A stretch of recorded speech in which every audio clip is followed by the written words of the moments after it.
Yeah, this is a great example because it's like, yeah, from my perspective, it feels like things don't rattle you. So this is, just an example of how powerful having this kind of information and knowledge can be for me to realize he is being rattled, he is being affected. He's just showing it in a different way than I would.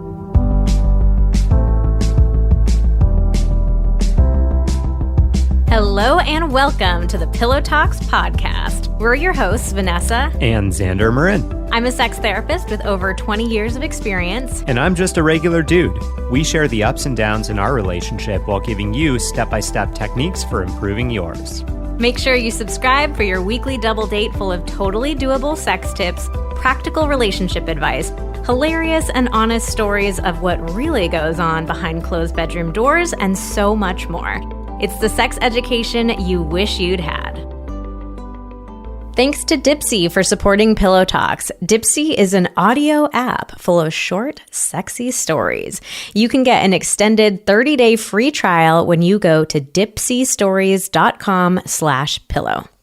Thanks to ZocDoc for supporting Pillow Talks. ZocDoc is the only free app that lets you find and book doctors who are patient-reviewed, take your insurance, are available when you need them, and treat almost every condition under the sun. Go to ZocDoc.com/pillow and download the ZocDoc app to sign up for free and book a top-rated doctor. We have a very special episode for you today. Oh, you don't even know what's about to hit you. I mean, they probably do because they've seen the title of the podcast episode. But they haven't heard it. And we have, because we are recording this after the interview. So we are coming to you from the future. Wait, you didn't even say that. You just jumped into the interview. So this is a very unusual episode for a number of different reasons. Number one, it's our first ever interview. We have an expert that we're super excited to share with you.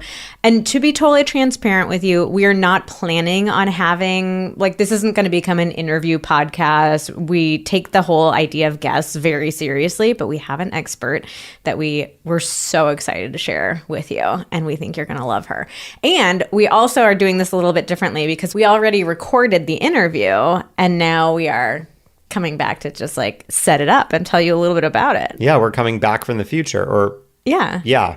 We are in the future. I'm all mixed up now. Okay. So our guest today is Tracy O'Malley, and she is an Enneagram expert. So I want to tell you a little bit about the story of how this all came to be. So we take our team on retreats twice a year. We all get together in person because we work remotely. We go somewhere, we have fun, we connect, we work on projects. And one thing that we started doing right from the very beginning is doing some sort of fun team reading to learn more about ourselves, how we can work better together. And so we've done all sorts of stuff. We've done astrology. We had a psychic. We did human design. We had somebody who reads faces. So it's always very interesting and very entertaining. And so for our most recent one in Nashville back in November, I put a call out to a mastermind that we were a part of, and we're we do this thing. Does anybody have anyone they can recommend? We feel like we've kind of run through a lot of the major stuff. And so one of our friends said, you have to work with Tracy O'Malley and the Enneagram. She's amazing. So the Enneagram, if you've never heard about it, is basically a personality types model. It's a way of better understanding yourself, who you are, how you show up in the world.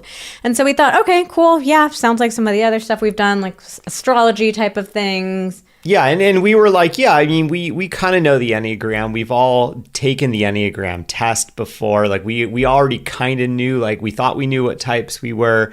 And we had kind of been using a little bit of that information about kind of high level who we all thought we were. So we were great. Yeah, we can dive into this in a little more detail with an expert. If you've never heard of the Enneagram before, I thought it might be helpful to just quickly run through the types. So there are 9 of them, and they're all numbers. So number 1 is the reformer. They're the rational, idealistic type. Number 2 is the helper, the caring, interpersonal type. Number 3 is the achiever, the success-oriented, pragmatic type. 4 is the individualist, the sensitive, withdrawn type. 5 is the investigator, the intense, cerebral type. 6 is the loyalist, the committed, security-oriented type. 7 is the enthusiast, the busy, fun-loving type. 8 is the challenger, the powerful, dominating type, and 9 is the peacemaker, the easygoing, self-effacing type. So we hired Tracy for our retreat. We all did our assessments, and then we got together to have her do a team reading. The first thing that we noticed is that all but 2 of us on the team were mistyped. We had taken like a little quiz online and thought we knew what our types was, thought it sounded like, yeah, I think that sounds like me. No, we were wrong. Yeah, kind of like astrology. You can like read your whatever, like astrology reading for the day. Like, yeah, I can see how that applies to me. Tracy will talk a little bit more about how this happens. So then we had her do this, I don't know, maybe 2-hour long training with our entire team. And she blew our minds, like completely blew us away. Our entire team fell in love with her within 2 minutes. We're all obsessed with her now. She's just incredible. And everybody agreed this was the best reading we'd done out of all of the things that we did, like far and away. We were like, let's just do Tracy every retreat going forward. So we completely fell in love with her because she has a fascinating backstory, which she'll share a little bit of at the beginning of the episode.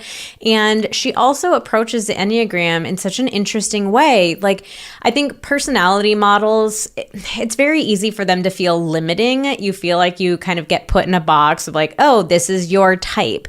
But Tracy uses the Enneagram totally differently. And it really, like, as a therapist, it's very much in alignment with how I approach like personal development and helping people better understand themselves.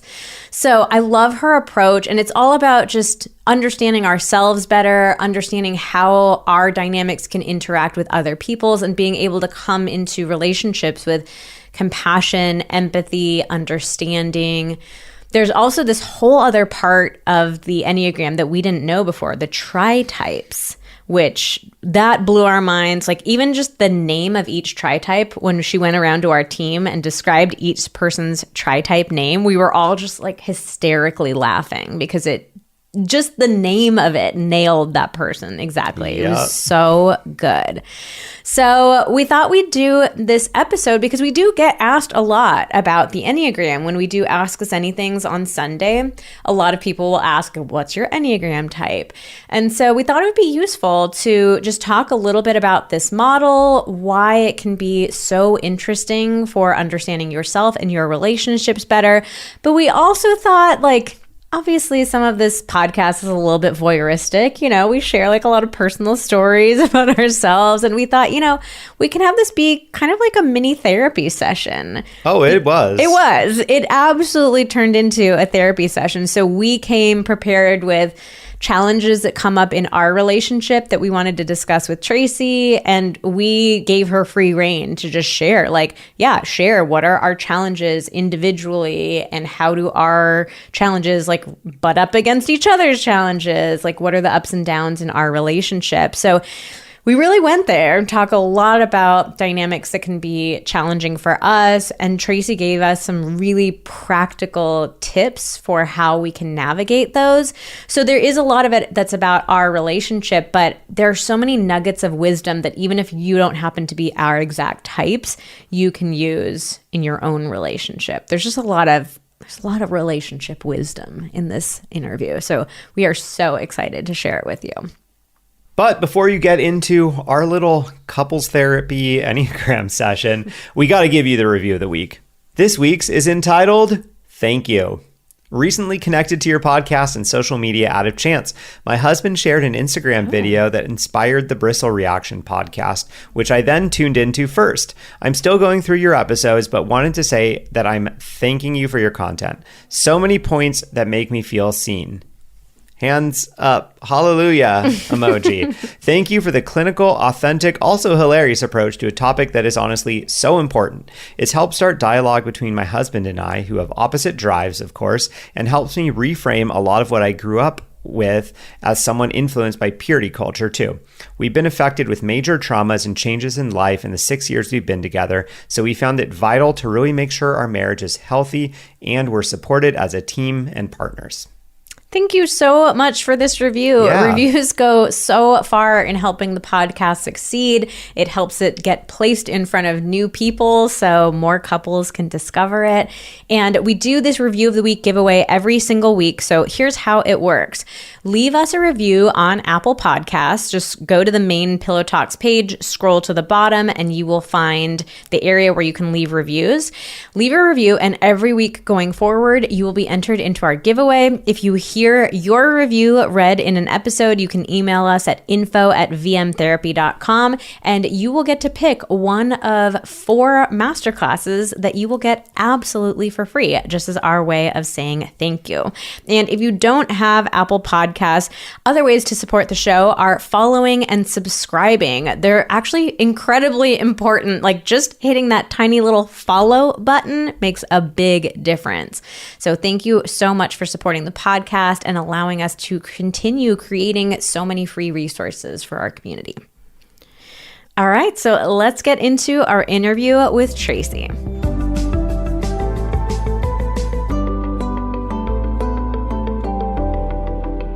All right, Tracy, we would love to know how you discovered the Enneagram and got interested in it. Why did you start working with this model?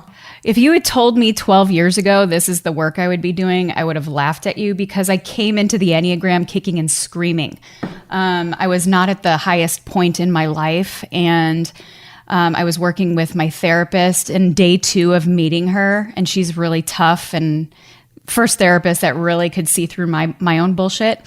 And she's like, hey, I want you to take this Enneagram assessment thing. And I looked at her and I basically told her to F off. I'm like, I don't need a label. I don't need a whole thing. I'm here for very specific reasons, and this doesn't fit into that. And she, with so much love, said, my dear, your best thinking has gotten you here. And this actually might help you get out of the box that not only the world has put you in, but you've also put yourself in, and where you're staying stuck, sabotaging all the things that have piled up in your 40 years of life at this point. And I appreciated that, first of all, she wasn't intimidated by me because I was coming in hot. And number 2, that she straight shot me and really let me know what was in this for me. And it was in that first month of kind of digesting the information where, number 1, I found myself with compassion for myself, which was the first, because usually we beat ourselves up, and that was definitely the case for me. It allowed me to see myself through different lenses. And number 2, recognizing, oh, this is why no matter what my intent is from my heart, it's not landing the way that I want it to on the hearts of my kids who were teenagers at the time, and every other relationship in my life. I think sometimes we are so well intended, but something's missing and we're not connecting. And this tool immediately let me recognize that there was a better system than just my pride, my forceness, and all of that. And so, that was the tool that I started using 11 years ago. I was also, full transparency, in rehab, kind of going through my own recovery process from the obvious problem was alcohol, but there was a whole slew of other things that I threw on the table. I'm like, yeah, we got disordered eating. We've got sexual trauma. We've got codependency. We've got all this. And this tool really allowed me to sift through the wreckage at a much, much faster pace. Like I said, with compassion. So I was all in with that. Then I started using it in business and in personal relationships. But the number 1 way that I started using it first was with the relationships that mattered to me most.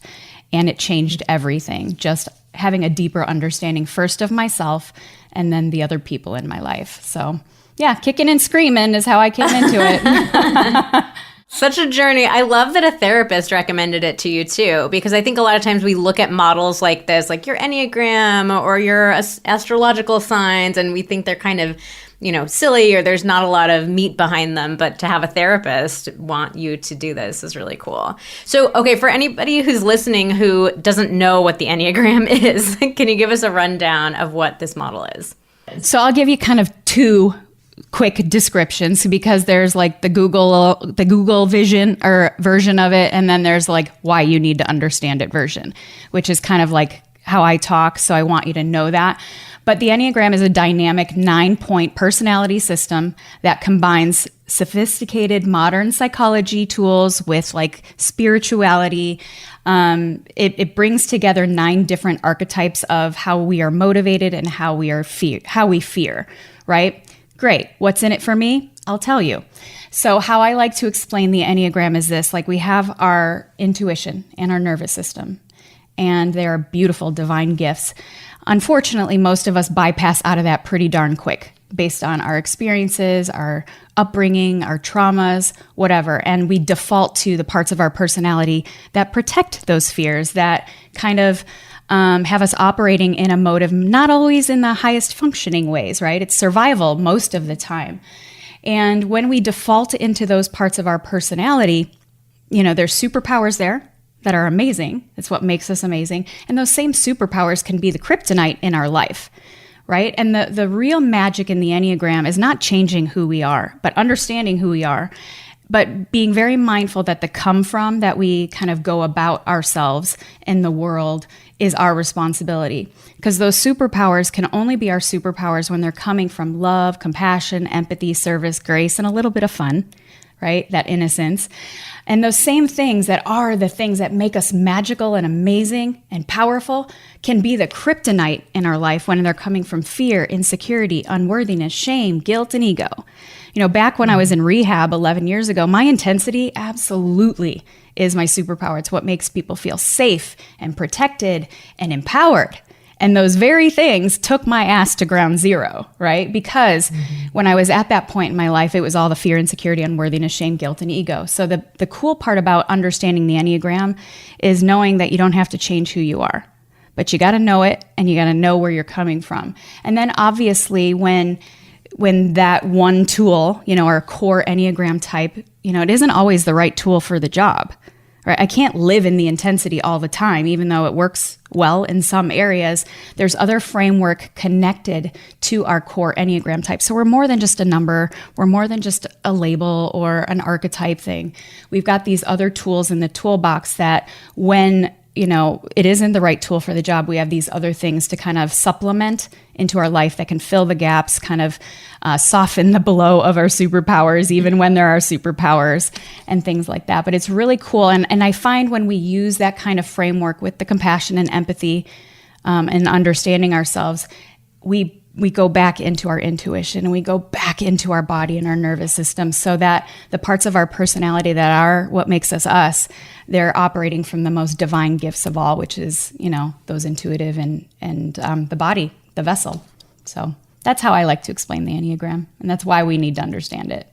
Yeah, I thought it was so cool. And we did a reading with you initially that there's so much more than just the one number. I think before we did a reading with you, we had done some like online Enneagram assessments, and we thought we were certain Enneagram types, and it was just sort of, you read the high level description of, oh, this is what this type is all about. And I was like, yeah, I think that describes me pretty well, but I'm excited to talk a little later about, diving deep, beyond just the number. There's this whole Tritype thing and all these other elements that make it so much more than just a single, you're one of 9 types. So you already started talking about this a little bit, but we wanted to focus this episode on understanding the Enneagram in your relationship. Obviously, it's our podcast. We're married. So why? And so we start with this idea of understanding ourselves better through the Enneagram. But what can the Enneagram bring into our relationships? So much, let me tell you. First understanding ourselves and how others might receive us. So myself knowing that I am more intense, and although that can be very passionate and exciting, it can also be emasculating or threatening and intimidating sometimes. And being aware that that is a possibility, no matter how well-intended I am, I have to understand that. Now, when it comes to your partner, holy moly, like me knowing this information has allowed me to not pick fights where I typically would, to not maybe take things as personal, even though I'm not minimizing that it can feel personal sometimes, because I understand his motive and his core fears when he's operating in that, even though it can be very triggering and piss me off. I also know that he's under stress, and that's what it's really about. So I can bypass a lot of this, like, bucking horns kind of thing that can happen, or completely, disconnecting from each other, depending on your personality and who's in what dynamic. When you understand your partner and understand what their core motive and core fear is, and especially if it's different than yours, even if you don't fully understand how they operate, because you two are very, very different in a lot of ways, it really can help you get to the root of things rather than all this other clutter that we throw on top of what's really happening in a relationship.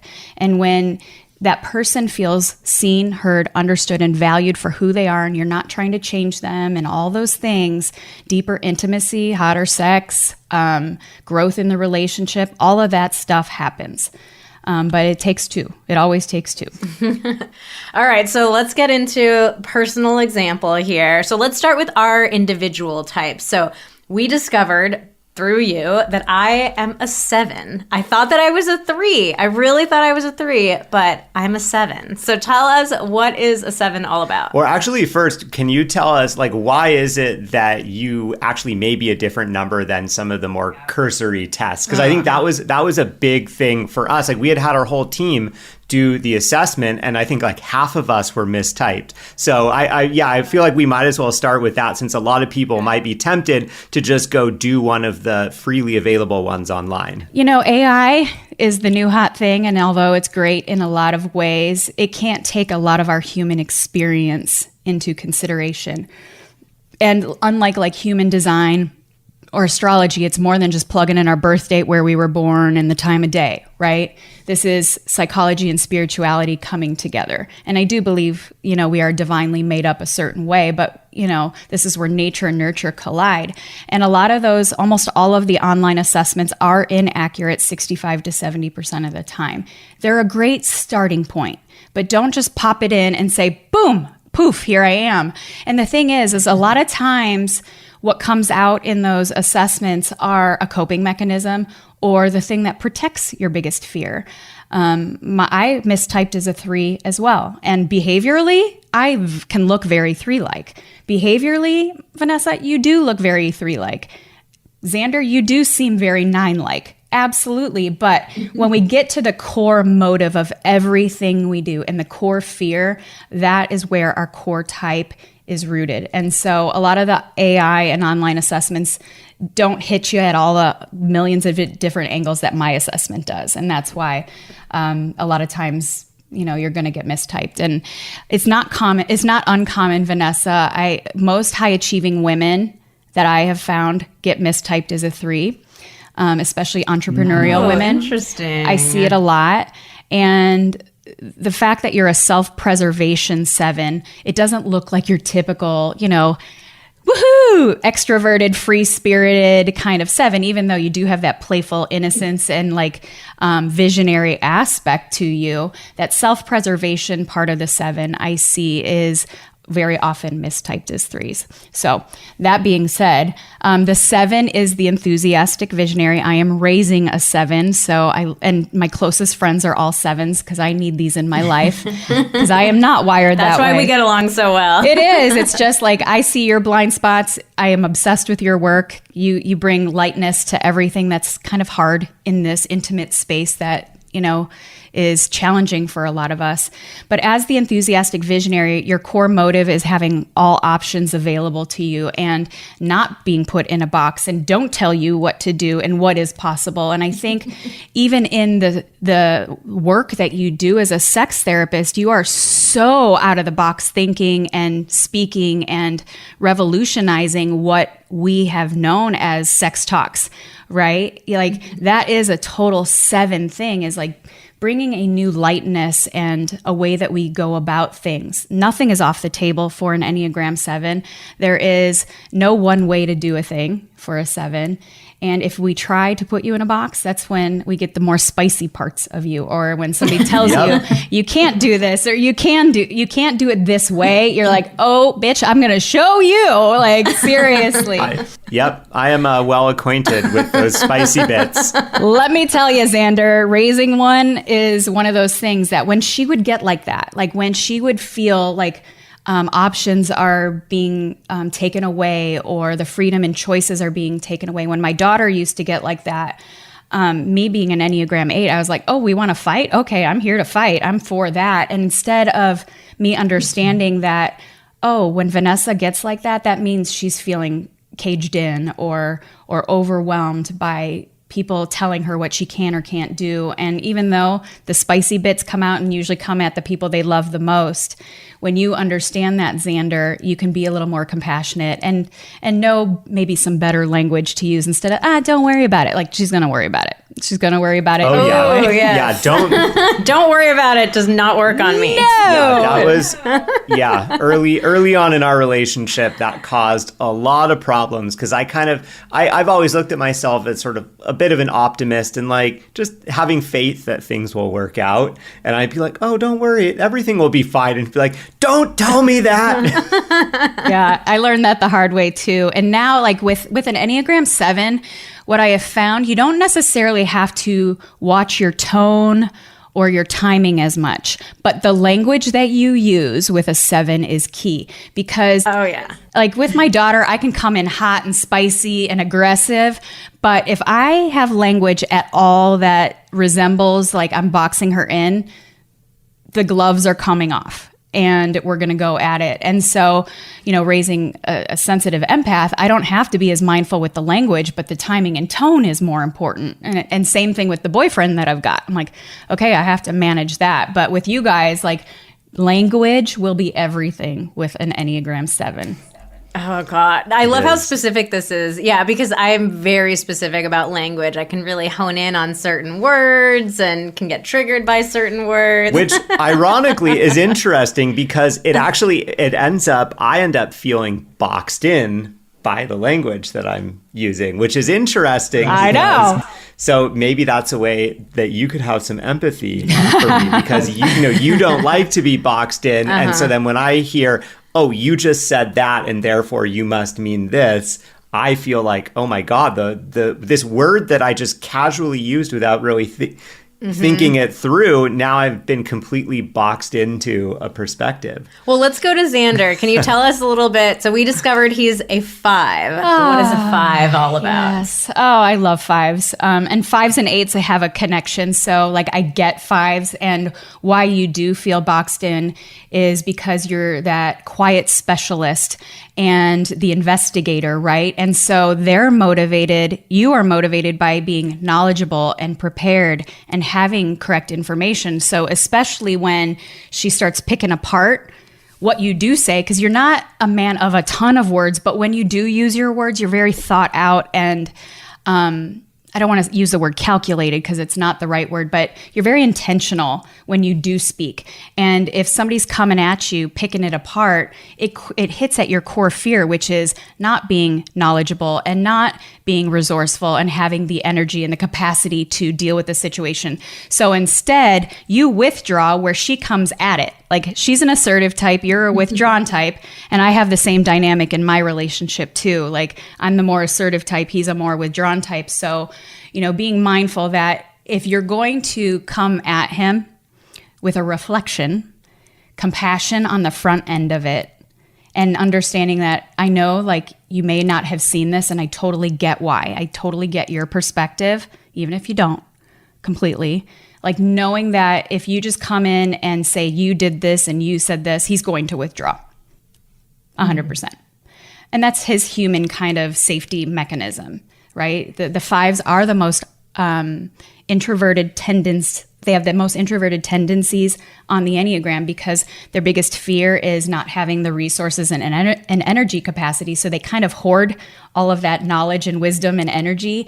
And so if they feel like if they're going to approach a situation, if they feel like they're going to have that deplete them, they will back out. They will back out. And that can feel very cold. It can feel very abandoning. Again, it's not personal, but it can feel very personal. And so you just understanding that, even when you're in the heat of things. And I know it's so hard when all of our core fears are being nicked because like I said, my boyfriend is a more withdrawn type, and holy crap, does that ignite all of my abandonment wounding and all my stuff. And I have to always like ground myself and root myself. I know this isn't personal. So how can I approach him in a way that doesn't keep him stuck in the cave? Because I call it the 5 cave, but also creates a deeper intimacy with each other. So let's talk about the 7s and the 5s together. What are some common strengths that this combo has, and what are some common challenges? So in the center of intelligence that you guys fall into, like, remember when I was talking about like our nervous system and our intuition, and then we default into a center of intelligence where our core type is. You guys happen to fall into the same center of intelligence. So where you go to first and why you guys are really great is you're both forward thinkers, right? You're both visionary. You're both, when things are happening, your first immediate thought is what could happen. And that could be really, really good. And that could also mean really, really like, holy crap, like fear and anxiety can come up for both of you. So the good news is you both forward think. But where you're different, like I said, Vanessa, you're an assertive type. So you'll go towards things. Like when things aren't feeling good for you, you will move forward and go after it to make it happen, where he will retreat. And that creates this that it's very polarizing, which is awesome, right? Because you both bring definite different skill sets to the table, which is amazing when you're business partners and lovers and all the things. But it can also, especially if one or both of you are off, can feel like, you know, you're in the ring together and it's like, all right, I'm not going down without a fight, right? But, you know, his need to know all the things, knowledge, information, energy, resources, really important. And as a 7, you're like, what's the best that can happen? Anything is possible. And you don't always think things through before you take action. And when you're dealing with a 5, that can make them feel uncertain, unsettled, unsafe, right? So Xander, she's going to go for it anyway. But, and you know this, but Vanessa, using some language like, I know I'm about to rock your boat a little bit. I'm going to move really, really fast and it might make you feel this. I want you to know that I've thought about this. I've thought about this. I've thought about this. So he can understand that you aren't just kind of winging shit and you're not just flying by the seat of your pants all the time. Right? That it's super interesting. I keep hearing you use that phrase. Like, we wanted to talk about some of the challenges that do come up for us. And I feel like I was looking at our list of some notes that we took, and I'm like, I feel like a lot of them just boil down to the different paces that we each operate at. I feel like I just operate at a really fast pace and Xander operates at a slower pace. And there's no right or wrong or better or worse than. But sometimes when I'm in that, that pace, it's like, come on, like, let's go. I want you to run with me. I mean, the funny thing is that I think I don't actually operate at that slow of a pace. What it often is more of, it's like, you know, Vanessa will get this momentum at the beginning of a new idea or a new project. And it's not that I want to go slow the whole time. I want to go fast too, but I want to make sure I feel good about like 3 concerns or something that have come up. And I'm like, I see that you have the energy, and like I just want to make sure we have at least just acknowledged these 2 or 3 things 100%, like first, and that's where we can get really hung up. So I mean, I think that sometimes because then for me it feels like you don't believe in me and my vision, and you're not getting excited the way that I'm getting excited, and so therefore you're pulling me down. 100%. So like with my daughter, like she's a 7, so no stupid ideas. She wants to do all the things, and in my mind, because I'm wired a little bit more in my Tritype, also like Xander, I'm very like, even though I'm very intense and assertive, I'm also very calculated and I'm strategist too.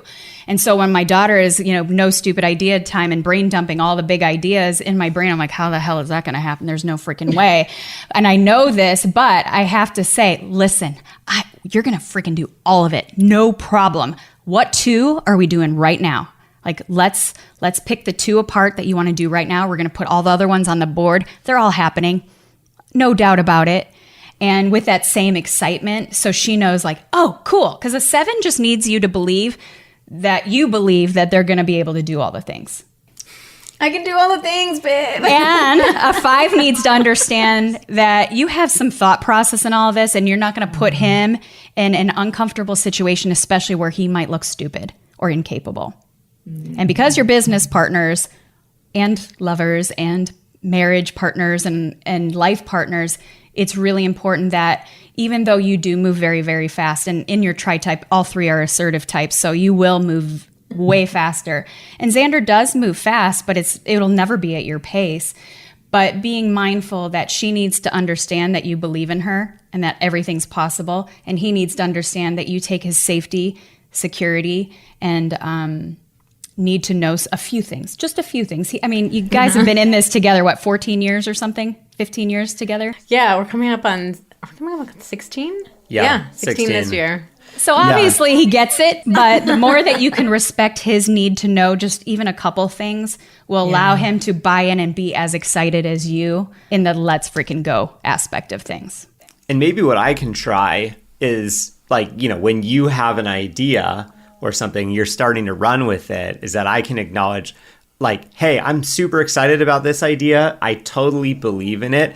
And I'm so excited by it. I have these 2 or 3 just nagging questions that are getting in the way of me going all in on the excitement just yet. I just want to be able to talk these few things over so that I can go all in on the excitement with you.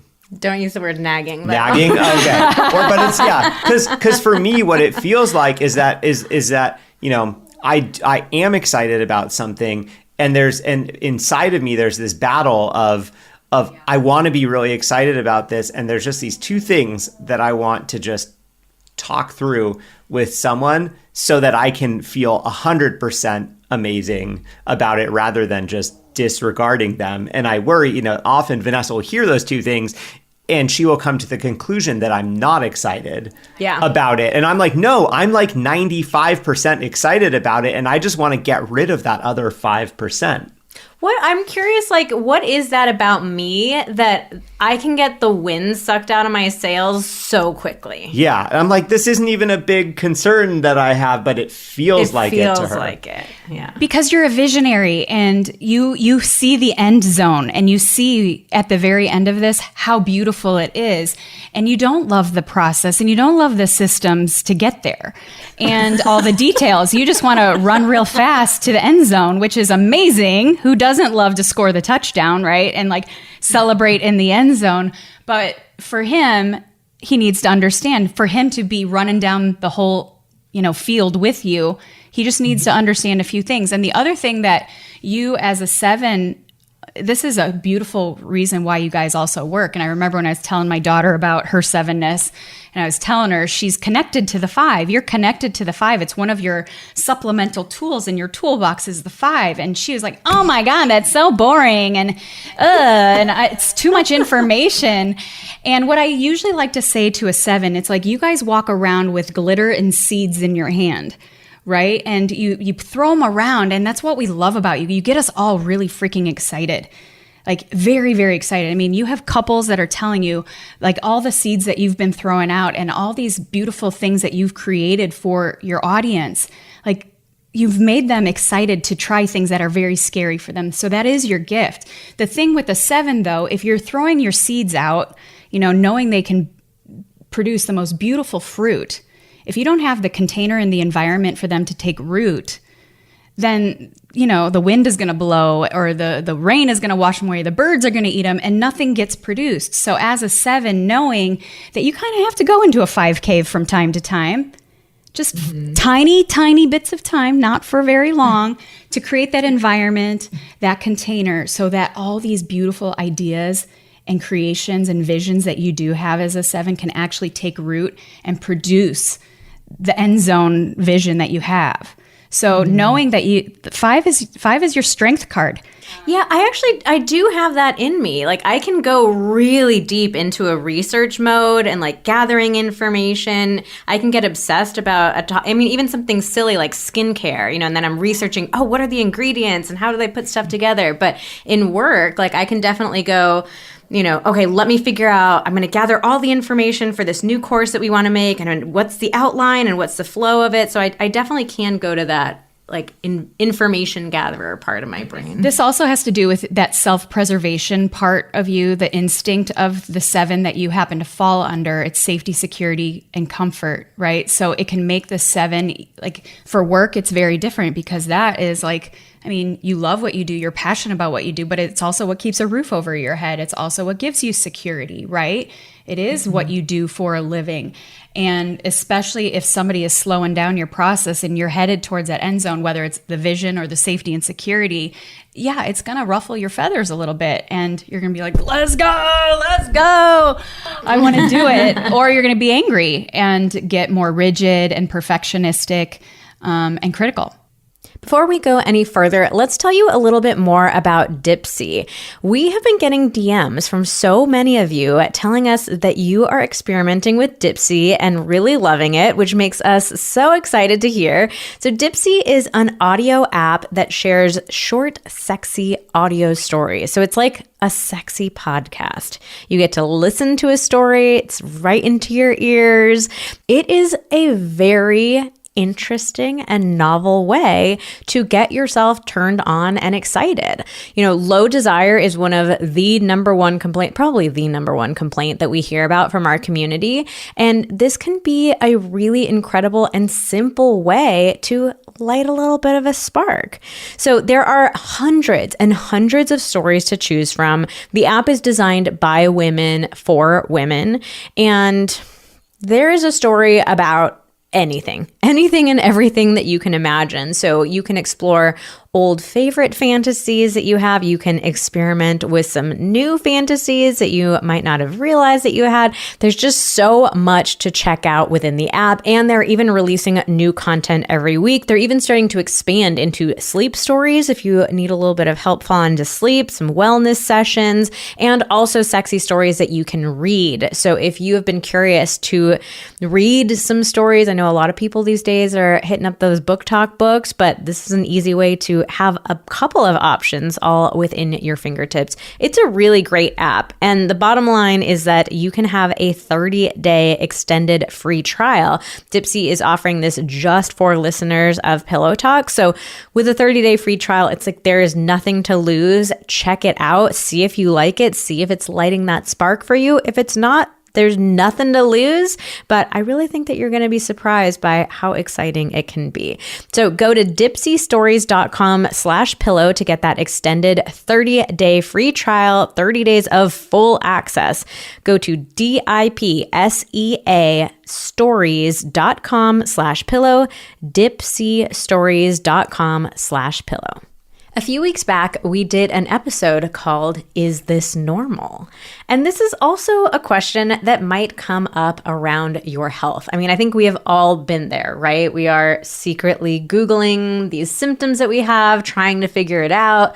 I know Xander often resorts to the guys group chat because you have a doctor friend. So you guys all send him like your messages about your weird symptoms and just try to figure out what the heck's going on. Yeah, I try to help my friend get to play Dr. House. The reality is he's a surgeon. He's not like a family practice doctor. So I don't know, maybe I don't trust him so much on the regular everyday stuff. But, if I need a surgical issue, the group chat is great. And the reality is I don't need a surgical issue 99.9% of the time. So that's where ZocDoc comes in. ZocDoc is the only free app that lets you find and book doctors who are patient reviewed, take your insurance, are available when you need them, and treat almost every condition under the sun.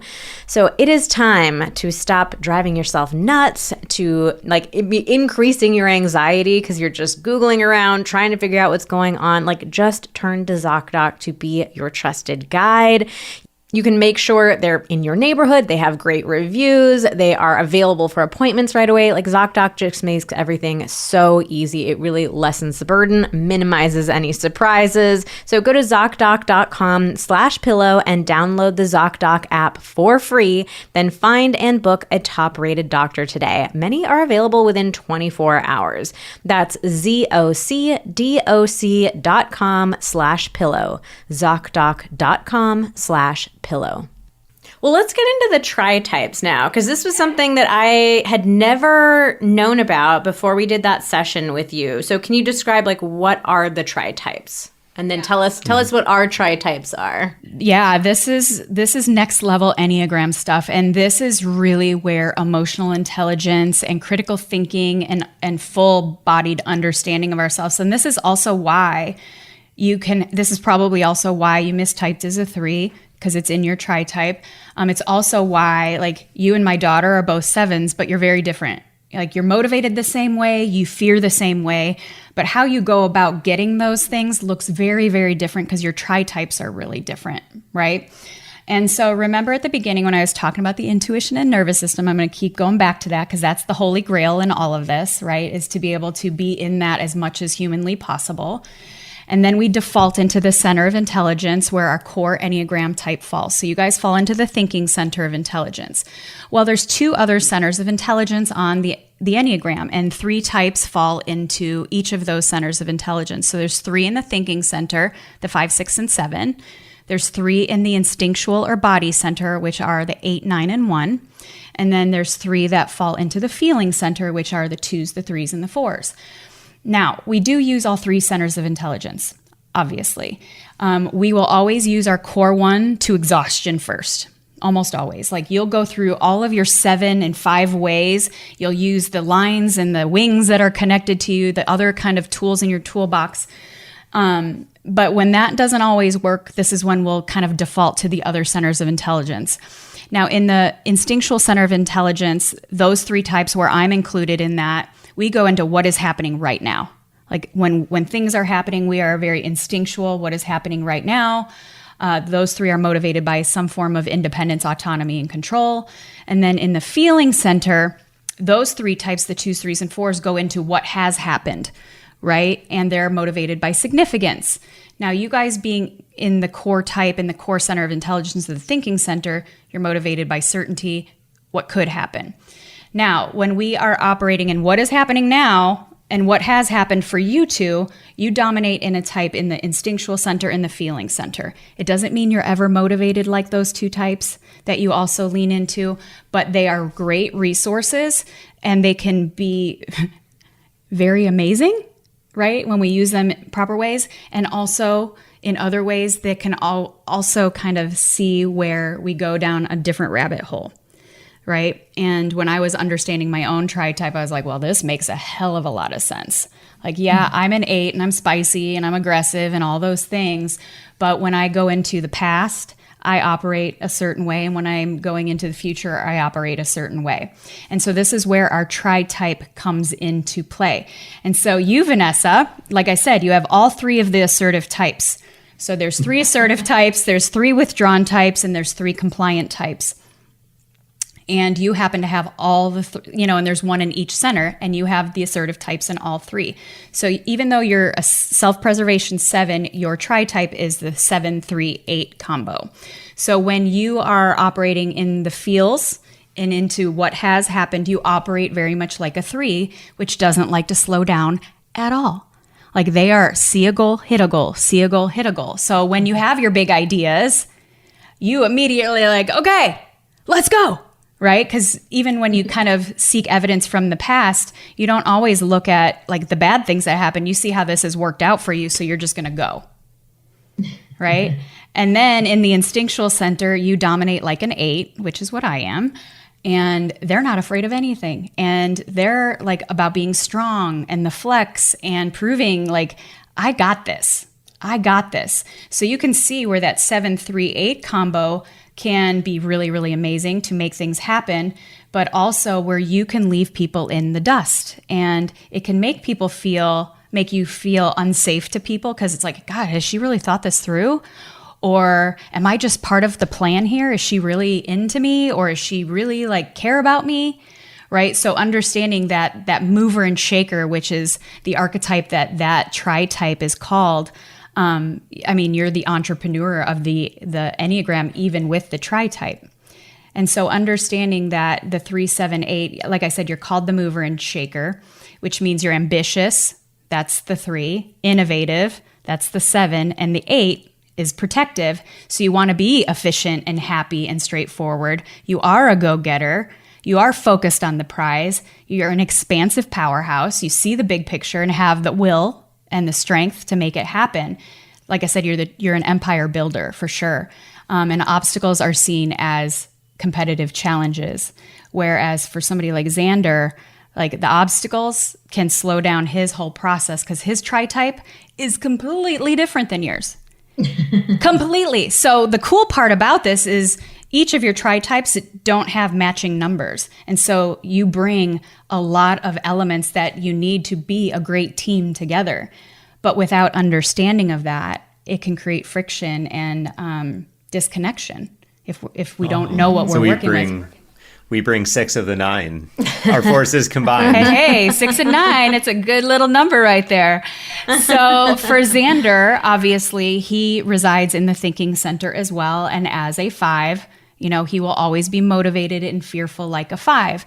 But how he operates in the instinctual center is very, very different than you. In the what is happening now, he operates like a 9, which is the peacemaker, right? And they are like the Yoda of the Enneagram, or, the Eeyore of the Enneagram, depending on where we're at in our level of health, right? So a 9 at their best is that faith, the wisdom, the seeing the bigger picture, the inclusivity, the how we make this for the greatest good of us all, right? And he's also a social 5, so he is automatically kind of operating in how we fit in the collective here.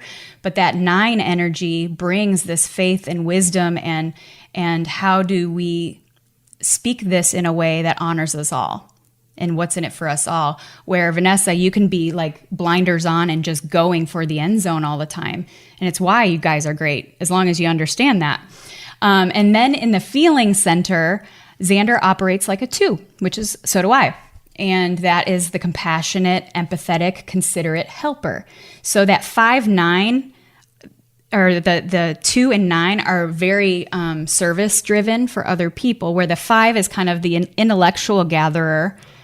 With that 5, or with the 9 and the 2 combo, partnering with the 5, it's where we feel his heart. It's where we feel like, whoa, we have to think about this. We have to think about this. We have to think about this. Because he is thinking about the greatest good for not just you two as a couple, but like especially in your work for the rest of us who will be digesting and leaning into your content and in your creations.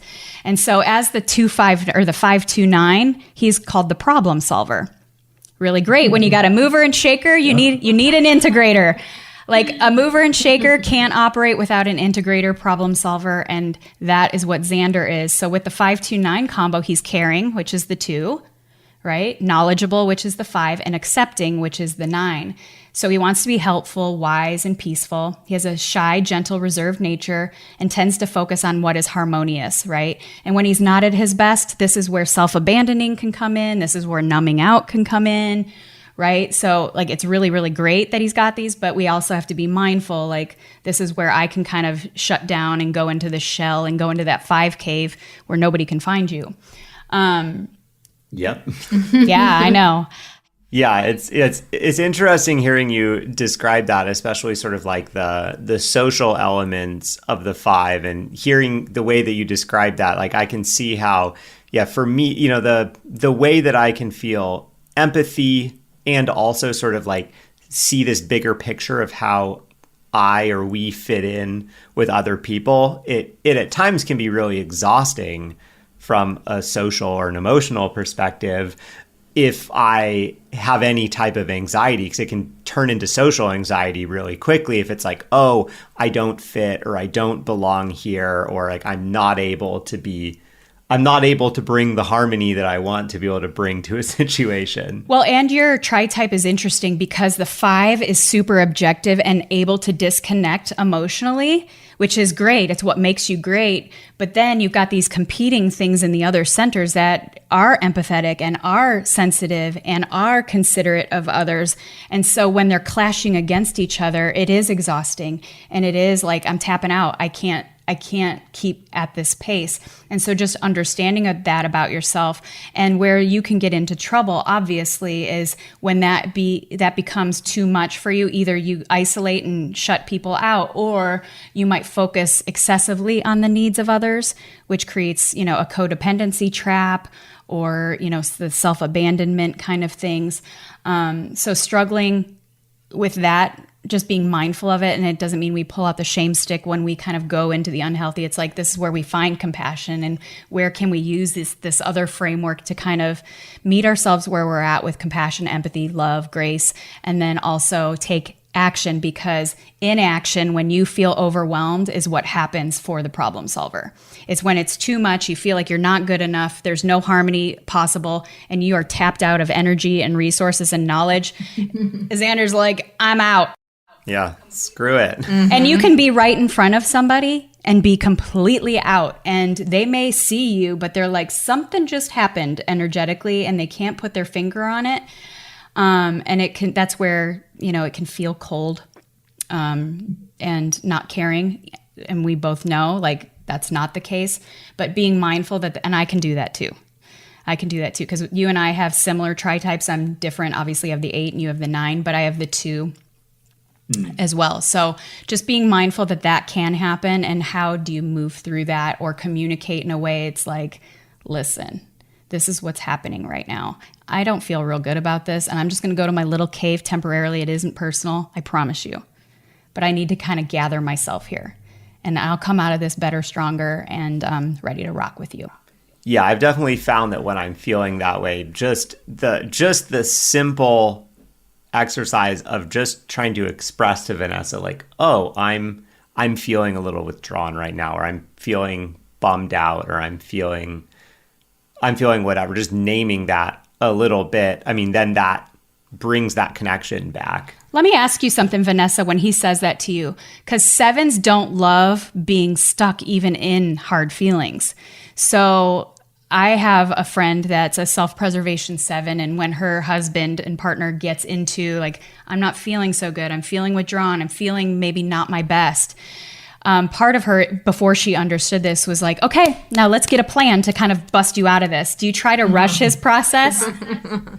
Yeah, I mean, that's definitely my instinct is, yeah, I mean, when he says, like, I'm just feeling bummed about something, my instinct is a little bit of panic and like, oh God, like, I don't want to linger here for too long. And so it's interesting because I have the therapist part of my brain that says it's just a feeling, and we just have to feel our feelings. And when we feel them, the feelings pass faster. But the instinct is definitely feeling like I want him to get out of it quickly. You know what's really interesting is that, so like, I am the problem solver, right? And you don't love it when I jump into problem solving mode when it comes to visionary stuff. But what you just described, what both of you were just describing is that from an emotional perspective, you are very much a problem solver. It's like, oh, you're not feeling good, here's a plan. And so it's interesting how you don't love like the objective problem solving, but you lean into the emotional or like the energetic problem solving. Yeah, I do. Because a 7 doesn't want to be boxed in by somebody else's vibe. And if you're low vibing, her problem solving, whether she's conscious of it or not, is kind of a self-serving kind of problem solving, because she doesn't want to be stuck in the low vibe. And right? Yep. You self-server. I mean, we're human, for crying out loud. I mean, it's like, oh crap, there it is. Like, no, that's such a good way of describing it. Yeah, I don't like getting stuck in the vibe. When the vibe's not right, I don't like it. So although you love Xander and want to help him, when I solve problems, it's for the greatest good. I want to make you feel better. It has nothing to do with me. Ever. Exactly. And that's the cool part of understanding this. It's like, and you don't have to, like, when I told my friend about that, because she was dealing with that in her partnership, and I was like, well, you realize that you only want to help him right now because it's bringing you down. And you come by this very innocently because you are such a high vibe, let's freaking go kind of person, that even for a split second, if he's there, like, you're that self-preservation, comfort, safety, security, like, it's robbing you of that. If he stays low vibe too long, how is this going to impact you? Mm-hmm. Right? And same with my partner. He's a self-preservation type, and he's a self-preservation 4, and it can get really dark. And me, as like this one-on-one Enneagram 8, I'm like all about intensity of experience, and I have to really navigate that. Otherwise, I'm going to blow some shit up in our relationship if I don't understand my part, his part, and how the parts come together. That's interesting. And yeah, another dynamic that comes up around that, I think it's so interesting in relationships, how we get ourselves into these very contradictory kinds of situations. Like on the one hand, one thing that I find myself feeling like wondering about is it feels like nothing ever rattles Xander. And sometimes that even annoys me. I'm like, I can get thrown off course so easily and I can judge myself about that. And Xander's just like steady and calm and even. So sometimes I'm like, I kind of like want to rattle you, or like I want you to be bothered by things, maybe so I don't feel bad about being bothered by things. But then when he is bothered by things, then I'm like, no, you're messing up the vibe. So just, yeah, I think that's a good example of like, we send our partner really contradictory messages sometimes. Yeah, it's this like, come here, go away, like show me something, but not too much. Or, and I want you to know with Xander, like it does rattle him. He just internalizes it, where you get more, like I said, you're the more assertive type. So you'll go after to kind of make that not feel so intense for you, where he withdraws and he goes inward and takes it in. And then, that's a whole different thing. He does feel it and it does rattle him, but how he expresses it is very, very different. Yeah, I'd say it doesn't not bother me. Not even, like he feels all of it. He does. Well, yeah, this is a great example because it's like, yeah, from my perspective, it feels like things don't rattle you. So this is, just an example of how powerful having this kind of information and knowledge can be for me to realize he is being rattled, he is being affected. He's just showing it in a different way than I would. I got to think about it first. Yeah, and feel. Think and feel, because he has, like in the 2 and the 9, they are compassionate and empathetic and feel the energy of people and situations. But his 5 part of him is like analyzing how this all makes sense. And so like he the 2 types that are in his Tritype that aren't his core type are the most empathetic. So he does feel all of it. All of it. Okay, here's one of Xander's contradictions, is that I know that he's a thinker and he spends a lot of time like, in his 5 cave. And he's also an external processor. And that can drive me nuts sometimes, because there are times where he's just, the way that he figures out what he thinks and feels is by saying it out loud. And he'll say something like, okay, I feel XYZ. No, actually, it's more like ABC. And as that very literal, very language-focused type, that drives me nuts because I'm like, no, you said XYZ, so I don't care that you're saying it's actually ABC. You said that, so that means you feel that. Which is funny because you are a brain dumper of like visionary ideas and you change your mind all the time. Yep. Right? But because he says something, then changes his mind, it throws off your vision and that pisses you off, or like it annoys you. And that's normal. Like he is very analytical. He does have to process. And because he feels safe with you, he verbalizes it. With most of us, he won't verbalize it. Oh, yeah. I don't at all. Right. Interesting. I think about it too much to a fault with other people, and that maybe limits it hamstrings my ability to form quick connections with people. The other thing, Vanessa, is the 5 is connected to the 7 as well. And it kind of manifests more under stress. So when he feels overwhelmed, his brain can operate like a 7, not necessarily in the visionary, but like he's got too much going on upstairs. And if he doesn't verbalize it, he might spin out or isolate even more. So when he does start verbalizing and verbal processing outside for you, recognize that he might be in a 7 zone, which means if he doesn't do this, he might isolate even more and shut you out even more. So just like, even though I know it's annoying for you to slow down and like, you're like, wait, you said this, now you said this, it's too much information, right? Just recognize like, oh, okay, he might be overwhelmed with too much information. He just needs to like dump all this on the table for me. I like the understanding that he's doing that with me because he feels safe doing that. I don't think I've ever heard you say that before, that you feel it's not something that you can do with other people. He's not afraid of looking stupid with you. He's not afraid of looking like he doesn't have all the answers with you, which is huge for a 5. 5s usually don't verbalize anything unless they know for sure it's true and it's accurate. So the fact that he does that with you is a compliment.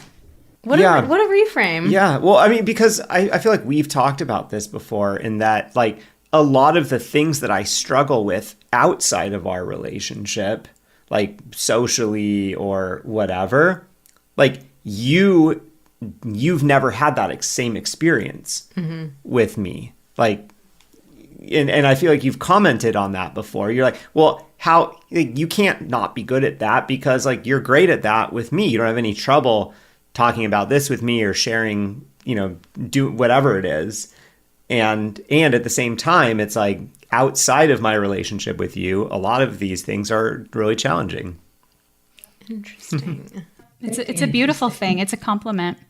And I've experienced that too with really deep conversations with my partner. It's like he has no problem like completely opening up to me. And then in other areas of my life, I'm like, come on, you got this in you.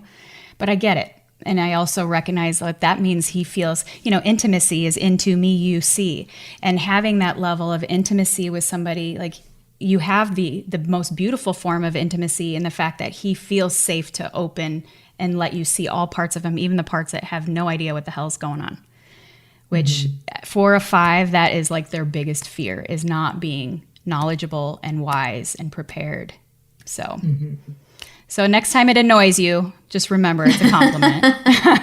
And you'll find the endearing parts of that. And what I'll usually say to people is like, especially in romantic partnerships, imagine your partner is a 4-year-old and how would you speak and think about them? You would never be like, God, you're so annoying. Sometimes 4-year-olds can be annoying. I've had 2. So, but most of us look at the innocence of a 4-year-old and it's like, so every time I'm annoyed with my partner, I try to picture that beautiful face of his as a 4-year-old before I come in hot and spicy and aggressive. And I try to find the more gentle way to communicate that I have needs here in this relationship, in this partnership too. And I understand where you're coming from and where can we meet in the middle so that we can move forward together. That's such a great tip that I think anybody can use. And also for interacting with ourselves, too, when we go to places of self-judgment. Yeah, you and I talked at length about that. Oh, yes. I got a framed picture of myself that I look at every day, me and my mom. Okay, I want to just give Xander some tips for dealing with probably the situations that get you the most frustrated with me. Okay. Which is what I now understand from Tracy. When I get into my visionary mode, it's like I have the vision of how I think things are supposed to go. And this can be for enormous, like big business decisions. And it can also be like what I'm going to have for lunch. But... food is very important. I felt very validated by that when we talked. And you, like, my daughter, when I take her out to eat, I just prepare myself. The bill is going to be very high because she wants everything and wants to just have one bite of everything. I'm like, I do like to try a little bit of everything. It's true. So with these visions, I can get knocked off course very easily and I can get frustrated or feel upset. And I know that you are often on the brunt end of that frustration and that upsetness. So how can I better manage those moments and how can Xander support me in those moments so that they don't feel like they rattle us as a couple so much? Well, for Xander, like I said before, like language will be everything and front loading with whatever you're going to reverse engineer for her, which might slow the process down, with like belief and excitement that all of it's possible. I believe in you. I'm as excited for you. And in order for that to happen at the pace you want, Vanessa, we got to reverse engineer a little bit. But I promise you, if you like meet me here, we can move forward much faster. Like that's a beautiful way to execute that language. Like everything with the 7s, like we're doing all of it. And I'm very excited, and enthusiasm is key for them because they pick up on the energy of, if I am in my strategy energy, the 7s in my life are like, you don't believe in this sucks, or they'll move on to somebody else who has that same excitement. Yeah, that's so. This is so good because what's going on inside of me when I do that is I'm really excited. I'm just like, look, let's just be objective about this for a second. Let's just talk through these 2 things. There's nothing personal about any of them. It's just like simple, straightforward, logical stuff we got to get out of the way so that I can be super excited. Xander, do a cartwheel. Do a cartwheel. Do something like a dance. Rah.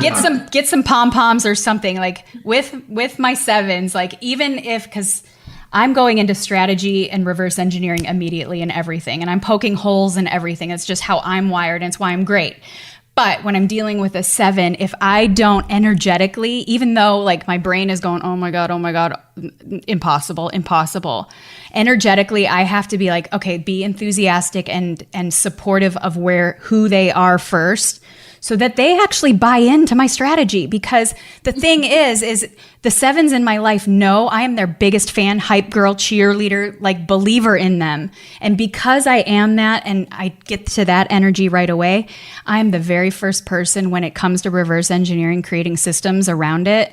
They trust me because I see, hear, understand, and value where they come from. Even though, Xander, I don't know how they function. I really, really don't. Most of the times, I really don't. But Lord knows you and I need more of that in our life. So the more that you can get and front load heavy with enthusiasm, then you can kind of like luber up a little bit for the strategy, so to speak. Perfect word for that. And what's really interesting about that, I just thought of this, is that like I probably kind of got set back a bit in that regard, because so my first career out of college was I worked for 4 years at a consulting firm, and I was very successful there because of the type that I am, and because of that even-keeled energy and not getting excited about things until I had all the details. Because then, I'd be working with a partner on a project and be like, okay, let me get all the detail. Let me ask all the questions in a calm way. Then I go back to my desk, I get the team together, and like, let's fucking go on this. And so I was super successful, but it was because I was working with a bunch of people that are probably the same types, because those types of people tend to be successful in the consulting Now industry. You're working with the ultimate visionary, which is the opposite of that. And you love her, and it's your life partner. And so like, there's a lot of moving parts there.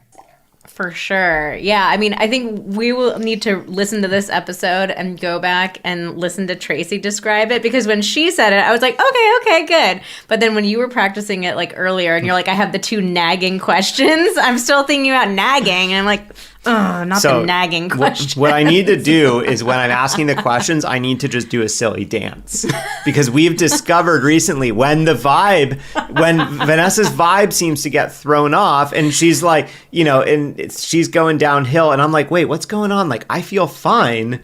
I'm horrible at dancing. I just start to move my body a little bit, and Vanessa laughs, and then everything is cool. It's true. It's the vibe check. It is. It's when we're so used to people like Vanessa being so high vibe all the time. And one of the things that 7s get frustrated with is when they are low vibe. We're so used to them not being that we try to fix it, or we try to rush their process. And like what you just did is be playful. You're not trying to fix it. You're not trying to give her strategy solutions, but you're making light and playful. Like that is probably the greatest strategy to help her when she's in a low vibe, is being fun, silly, and not trying to micromanage how to get her out of that. Yes. The more playful you can be with her when she is like that, the more that's going to go away faster.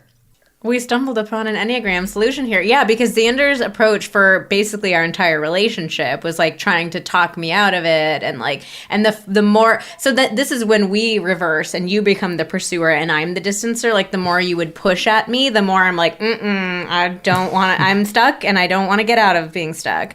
But then when you switch to this like playful, fun approach, then it was like, okay, I can't help but. Of course, it's hot. Okay, it's hot then. Yeah, my daughter, it's 2 7s in a relationship with different tritypes, but like when you try to work a 7 out with strategy and words, they will feel like you're boxing them in even more. So more playful, more innocent, fun. That's the surefire way to get a 7 out of the funk without like telling them they're low vibe. I think one of my favorite parts of the Enneagram and just this conversation that we're having is the way that it encourages understanding and empathy for each other. Because especially in relationships, it's so easy for everything to feel so personal. And I mean, I do this all the time. Like, you're doing this to me. You're like being, mean or rude or difficult, like on purpose. And you're doing it because you know exactly what's going to happen and you want me to feel that way. I think we all do this. It feels like, we happen to magically find partners who trigger all of our shit and we magically trigger all of their shit. But this is just a way of understanding. It's not that we're trying to torture each other or be, mean to each other. It's just that our stuff interacts in different ways. And if we can use the Enneagram to draw back and sort of look at it more objectively, like, okay, here's all of our stuff. We're laying it out on the table in front of us. And this is how these pieces fit together. And these ones have a hard time fitting together. It's a really different approach. I think it can help so many couples feel so much less stuck. Well, and one of the things that I know that you guys really heavily communicate with everyone that uses the tools that you guys provide is that it's the intent and the integrity in which you use them. And I mean, Lord knows I wasn't introduced to the Enneagram earlier than I was because I would have used it to manipulate, to shame myself and others, to try and control, right? So I want to remind you listening right now, this is a tool and it's the intent and the integrity in which you use it that will make it magic in your relationship. Right? Because if you're going to use this and then like say, oh, Xander, you're doing such a 5 thing and it's coming with the shame stick. Oh, yeah. Not okay. It's like, babe, I understand where you're at right now. And like, I get it. Like that's a total reframe, even if it annoys you. Like I am annoyed by my partner who's a 4 ways of doing things. But if I say that, like, oh, you're being such a 4. Instead, I'm like, I understand that your natural tendency right now is to retreat, and I get it. And I'm going to let you know if you do that without communicating where I'm going to go. And that doesn't end well for either of us, right? It's just using this tool with integrity and beautiful, compassionate, loving intent. That is how you make your relationship stronger, better, more powerful, and more intimate, which we all know where that leads to, right? It's what you guys all talk about. It's the good shit. Real good sex happens when you allow this intimacy and understanding of each other at a deeper level really come, and all the cards are put on the table with no fear of anybody using those cards against you. And that's the magic of the Enneagram when used properly and with the right intent behind it. Love it. Do you think the types show up in the bedroom in the same way too? Fuck yes, they do. Yeah, it's great. And so I just need constant enthusiasm in the bedroom, and that's and options and fun, and he wants to be technically really good and wants to know he's doing everything the way. Yeah, it definitely does, and not always in a healthy way. So I'll use myself as an example because, I'm going to be fully transparent. Like as an 8, I'm the most intense and aggressive on the Enneagram. And in my past, when I wasn't my healthiest, I would use that as a power manipulative way to lure and get what I needed and what I wanted. And if I was that good and that intense and that powerful, they wouldn't leave me. And quite honestly, the very opposite happened because that intensity was emasculating or threatening or mean, right? But now that I know like how to use this intensity in a beautiful way, and because I'm with a partner that is equally as intense, it's awesome. It's awesome. But I've been with partners that weren't. And understanding this information might have made that a little bit better and having more language around that. And when I work with couples, we do talk about this because it does show up. And especially, that emotional connection, for you've got the 2 types of people, right? The people that find connection through the physical act and some find it through the emotional act, right? You guys talk about that all the time. And especially in the emotional wins every time. I know you don't like that, Vanessa, right? Like you're the more physical one, but most of us, you want to be able to opt into that because that will override everything. And this information and knowing how to use it will show up in the bedroom in all the most beautiful ways too. So what is one thing that I can do to give Xander as a 5 the best ever experience? And what is one thing that he can do to give me as a 7 my best ever experience? For you, anything she wants, like nothing is off the table. Give me the no stupid idea list of all the things that you want to try tonight, and I won't reverse engineer a damn thing about it. We're just going to be playful, fun, laughing, innocent. Like the more laughter, like you guys doing all the sex tips, like that's probably the thing that lights her up. I was just thinking about that because I was like the prep that we did for those 2 episodes, like technically that was some of the worst sex we've ever had because we were trying terrible tips. But it led to...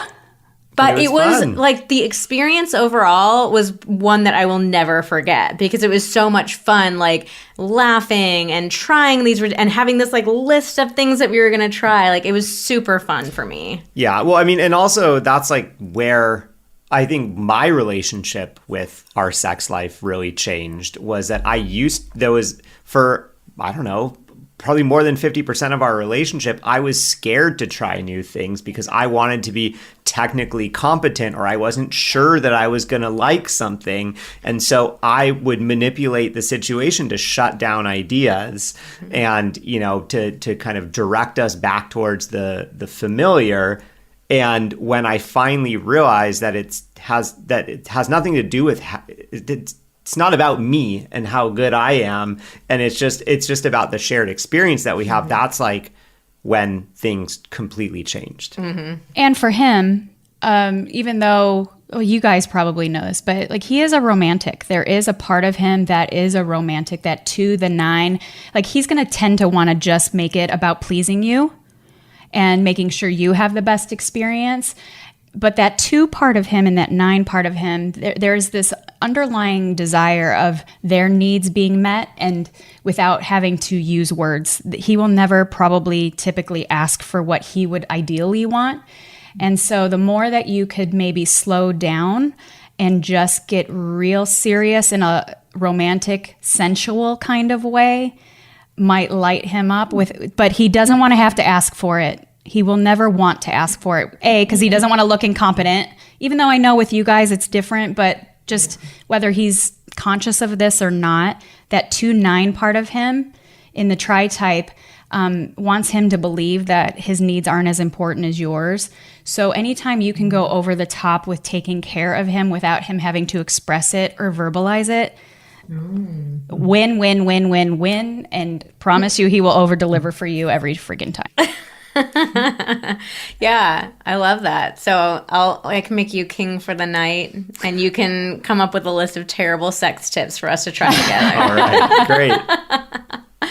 Okay, Tracy, I could talk to you for many, many more hours, but we'll try to draw to a close here. But I know people are going to want to learn more about how they can find you, how they can work with you. So can you tell us all the things? Few things. So obviously getting the right typing is important. Otherwise, it's kind of like, a GPS system. Like you want to go to Mexico, but you're putting in the wrong coordinates. You end up in San Diego, which isn't a bad place to end up, but it's not where you're intending and where you're supposed to be going.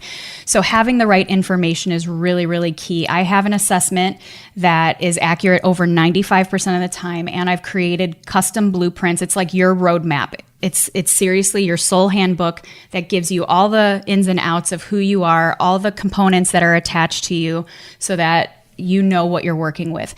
Now, obviously, just like anything, having the handbook is one thing. And if you don't know how to make sense of it, it can get a little challenging. And especially if you're in a partnership, I do individual sessions and I do couple and partner sessions all the time. And those are my favorite. And we do talk about sex in those. Like I go for it because it's important. It's if there's problems in the relationship, that's being affected for sure. Right. Mm-hmm. And so we do talk about that. So I do partner sessions as well. If you want to dabble in the Enneagram, I have a podcast called Lead with the Enneagram. I talk about all things leadership, personal and professional. I do have an episode about sex as well, because that's part of, I take the holistic approach to who we are, so that you can attack it at all ways. You can find all the information at tracyo'malley.com. I'm also on Instagram at Tracy_O'Malley for all that information. Awesome. And I know you put together a little discount code for our audience as well. They can get 5% off the Enneagram Blueprint if they use the code PILLOW. Yes. So you can go to my website, the Enneagram Blueprint. That's where you get typed accurately plus your blueprint. You will get the special Sex Talks pillow discount for all your people. Awesome. Well, we definitely highly recommend the couples session. This has been very enlightening. I feel like I'm going to have to go back and listen to it a couple of times. Yes. And you know where to find me. Yeah, take some notes. But thank you so much for spending time with us today and sharing all of your wisdom with our community. Thank you. Absolutely my pleasure, you guys. You're doing beautiful work in the world, and I'm just honored to be a part of it.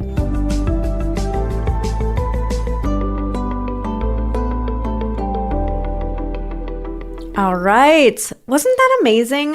That was great. I love Tracy. I know, She's me too. so great. This was so helpful. Like I just, my mind is blown. I really do want to go back and listen to that again because I was focused on like, you know, being an interviewer and trying to make sure the podcast was like flowing nicely. But I kept catching myself being like, I have to really re-listen to that. That was so good. There's some real good nuggets There's there for us. some really good stuff. So honestly, I do not take recommendations lightly. I'm a little bit bonkers about recommendations because when I recommend something, like I really feel like I'm putting my integrity on the line. And so it's a big deal if I recommend somebody.